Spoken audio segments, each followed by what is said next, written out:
Welcome to our continuing series, Questions and Answers from Sri Aurobindo and the Mother, Part 6. Difficulties and obstacles that one meets when one undertakes something. I speak of the little things of life, work, sports. Are they indications of the value of the activity? Do they signify that one must not persist, or on the contrary, one must persevere, because it is an occasion for progress and victory? If one wants to follow a yogic discipline, one must naturally, before undertaking anything, try to find whether the inspiration one receives is a genuine inspiration coming from the divine, or is simply a reaction to outer circumstances, a vital or a mental impulse. It is sufficiently important. Indeed, it is very important to try to see clearly and act in the fullness of consciousness. But there is a very large number of things that one generally does without preliminary reflection. When a circumstance occurs, you obey, so to say. In fact, these things, as almost everything that one does in life, have no importance in themselves. It is the attitude that one takes which is important. You may have to do a certain thing because it is there before you, and when one is in external life, one has to act. That has an importance if it is an act whose consequences may profoundly affect your life. To marry, for example, to go and live at some place or other, take to a particular occupation. These are things which are generally considered important, and which are so to a certain extent. But even for these things, all depends, from the point of view of yoga, much more on the attitude you take than on the action itself. It is well understood that when it is a question of the little things of daily life, their importance is almost nothing. There are certain scrupulous persons who raise problems and find it very difficult to solve them, because the problems are badly set. I knew, for example, a young woman, a theosophist, who was trying to practice, and told me one day, "We are taught that the divine will must prevail in everything that we do.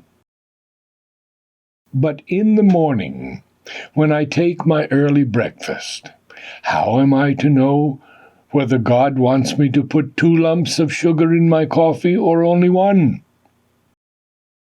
It was touching, and I had some difficulty in making her understand that the spirit in which she drank her coffee, her attitude towards the food that she was taking, was much more important than the number of sugar lumps that she took. It is so with all the little things that one does every moment. The divine consciousness does not act in the human way, and does not decide the number of sugar lumps that you are to put in your coffee. What it does is to put you gradually into the true attitude towards all things, an attitude of consecration, suppleness, adhesion, aspiration, goodwill, plasticity, effort for progress.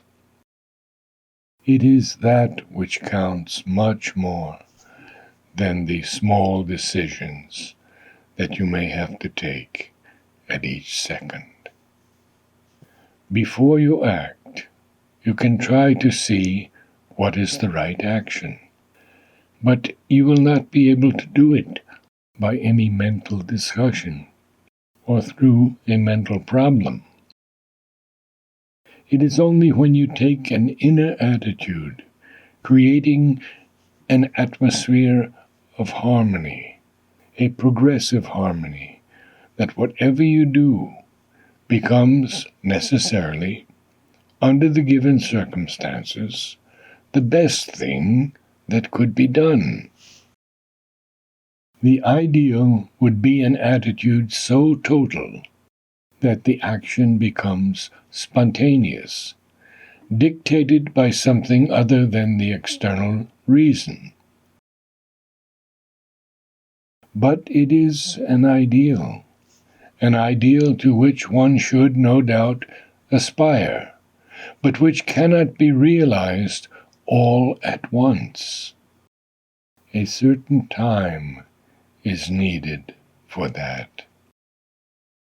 Till then, it is much more important to take care about keeping the right attitude and the true inspiration than to decide whether one should do gymnastics or not, whether one should follow a particular course of study or not, because all that has no importance in itself. The only important thing is to maintain the right orientation in one's aspiration and the living will to progress.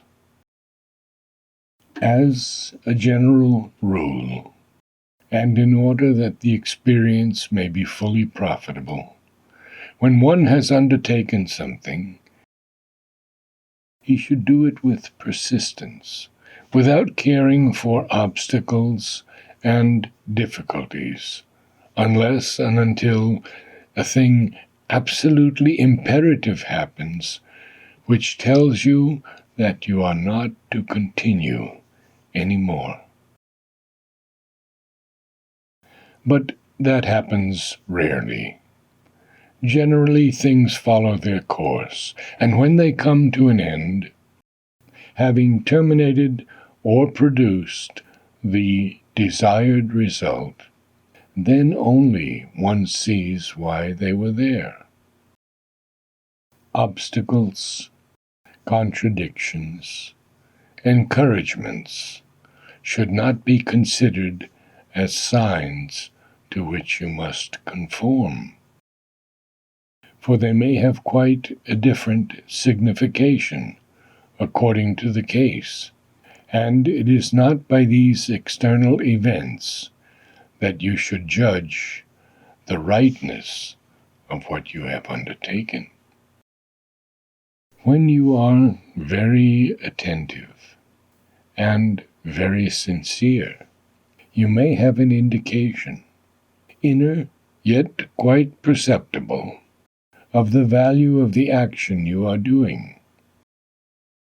If you are fully of goodwill, that is to say, if you want to do the right thing in the right way in all sincerity, with every part of your conscious being,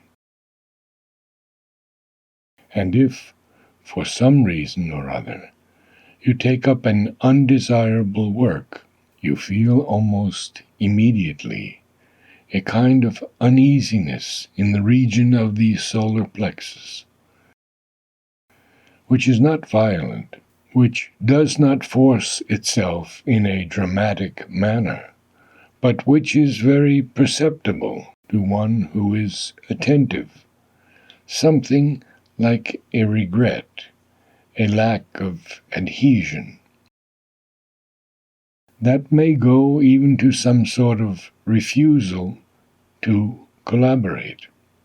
But, I repeat, it has no violence, no brutal self-assertion. It does not make any noise. It does not give a pain. It is at most a little uneasiness. And if you pass it over, instead of increasing as the error persists and grows, it disappears soon altogether, and the consciousness gets veiled.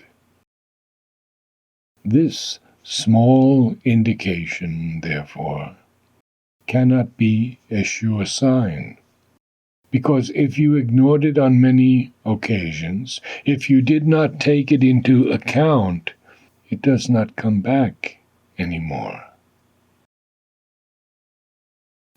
But, on the contrary, if you are very attentive to it in all your sincerity, then it will be a sure and precious guide.